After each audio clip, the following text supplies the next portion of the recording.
오늘 21절을 보면 바벨론은 치는 민족에게 무라다임과 부곳의 주민을 쳐서 진멸하라 말씀을 하시고 있습니다. 이 무라다임은 바벨론의 멸망을 선포할 때에 언급된 한 도시입니다. 유브라데와 티그리스강 근처에 있는 바벨론의 남부 도시를 말하고 있습니다. 그리고 부곳은 티그리스강 동쪽에 살고 있는 소수의 아람족을 말하고 있습니다. 거대한 제국인 바벨론에 있는 하나의 도시에 불과한 무라다임과 그리고 그 제국 안에 있는 소수 민족에게도 완전한 멸망이 선포가 되고 있습니다. 이것은 이 바벨론이 얼마나 철저하게 파괴될 것인가를 말해주고 있는 내용입니다. 바벨론은 온 세계의 망치로 불렸는데 온 세상에 있는 나라와 민족들을 모두 정복했기 때문이었습니다. 하지만 그렇게 강대하고 거대한 제국인 바벨론도 무너질 날이 있다라는 것입니다. 하지만 이것은 세상 역사를 말하는 사람들이 얘기하는 것처럼 달이 차면 기우는 것이 당연한 이치이기 때문에 바벨론이 망하는 것이 아닙니다. 24절을 보면 여호와께서 바벨론을 잡으려고 올무를 놓았고 또 올무가 있는 것을 알지 못한 바벨론이 여호와와 더불어 싸우다가 잡혔다라고 말하고 있습니다. 이것은 여호와께서 바벨론을 멸망시키시겠다라는 계획을 주도 면밀하게 세우셨고, 그리고 바벨론이 멸망한 것은 우연이 아니라 여호와 하나님의 뜻에 의한 것임을 보여주고 있습니다. 여호와께서는 바벨론에 대하여서 매우 분노하셨습니다. 바벨론과 멀리 떨어져 있는 나라를 사용하셔서 진멸하도록 하십니다. 곡간을 열어서 쌓아둔 곡식을 다 없애고 가축들을 다 도살하기에 이르게 됩니다. 그리고 바벨론을 향하여 활을 쏘는 사람들을 사방으로 배치시켜서 한 명도 도망가지 못하도록 철저하게 진멸하시려고 합니다. 그런 이유는 바벨론이 일한 대로, 그들이 행한 대로 갚으시기 위해서다라고 말합니다. 바벨론이 이토록 철저하게 멸망을 받아야 하는 이유가 무엇입니까? 이것은 이들이 이스라엘의 거룩한 자 여호와를 향하여 교만했기 때문이다 라는 겁니다. 바벨론이 거대해지고 강성한 나라가 되어서 온 세상의 망치가 될 수 있었던 것은 그들 자신의 힘과 능력 때문이 아니었습니다. 이 모든 것은 전부 여호와 하나님의 뜻과 계획 속에서 된 것이기 때문에 바벨론은 여호와 앞에서 교만함이 아니라 겸손함을 가져야 되는 것이 너무나 당연한 것이죠. 하지만 이들에게 주어진 풍성함으로 결국 자신들의 교만함을 주체하지 못하게 되었습니다. 우리가 가진 것이 없을 때는 교만할래야 교만할 수가 없습니다. 교만할 게 없죠. 하지만 곳간이 채워지게 되고 힘이 생기게 되면, 자리가 올라가게 되면 우리 안에 감추어져 있던 교만이 스멀스멀 올라오기 시작합니다. 그럴 때 우리는 재빨리 하나님 앞에 엎드리고 교만을 버려야 살 수가 있습니다.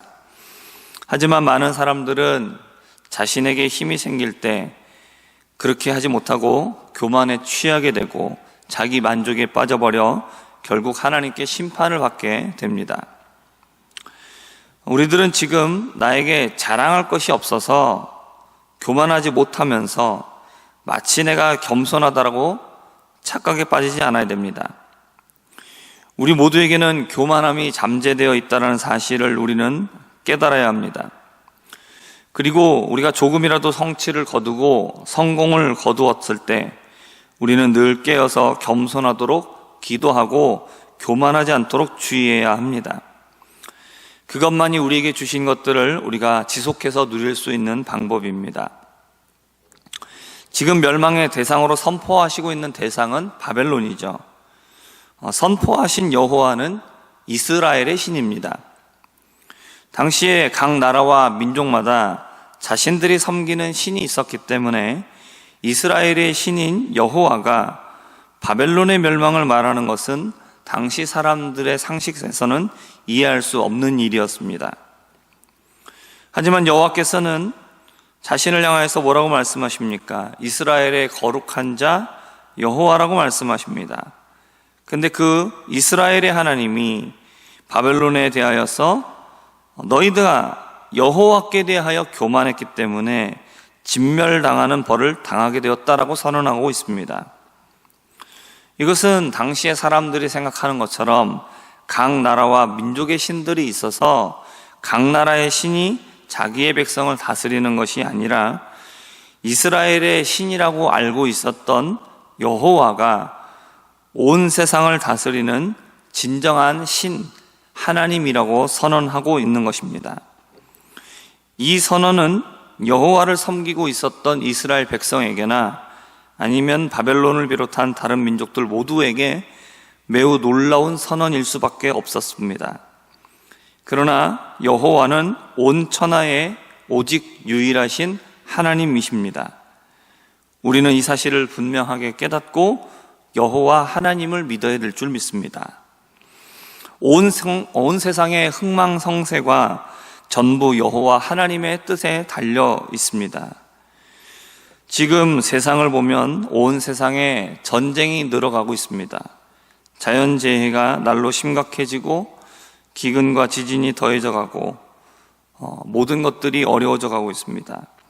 이 모든 것들은 전부 여호와 하나님의 손에 달려 있습니다. 그리고 이 모든 것들은 하나님의 뜻을 이루어 가고 있는 과정입니다. 우리들은 이때에 우리의 정신을 바짝 차려야 합니다. 그저 세상의 것들만 보면서 하루하루 먹고 사는 일만 걱정하며 살 것이 아니라 우리의 믿음을 분명히 해야 합니다. 그리고 하나님의 뜻에 합당한 삶을 살도록 힘써야 됩니다. 우리가 하나님의 뜻에 합당하도록 우리에게 주어진 현실을 살아가면 우리는 어떤 환난이 닥쳐와도 두려워하지 않을 수 있습니다. 온 세상을 세우시고 또 허물기도 하시는 모든 것을 뜻대로 이루어 가시는 여호와 하나님을 섬기는 은혜를 우리에게 주셨음을 깨닫고 힘써서 여호와 하나님을 섬기는 우리 모두가 될 수 있기를 주님의 이름으로 부탁드립니다. 기도하겠습니다. 하나님, 감사합니다. 온 세상을 다스리시는 하나님을 섬기게 하여 주심을 감사드리며 우리가 이 시대를 살아갈 때에 정신을 바짝 차리고 우리가 늘 하나님의 말씀 따라 살아가며 우리에게 주어진 하루하루를 하나님의 뜻대로 살아갈 수 있는 하나님의 백성들이 되게 하여 주시옵소서. 감사드리며 살아계신 예수님의 이름으로 기도합니다. 아멘.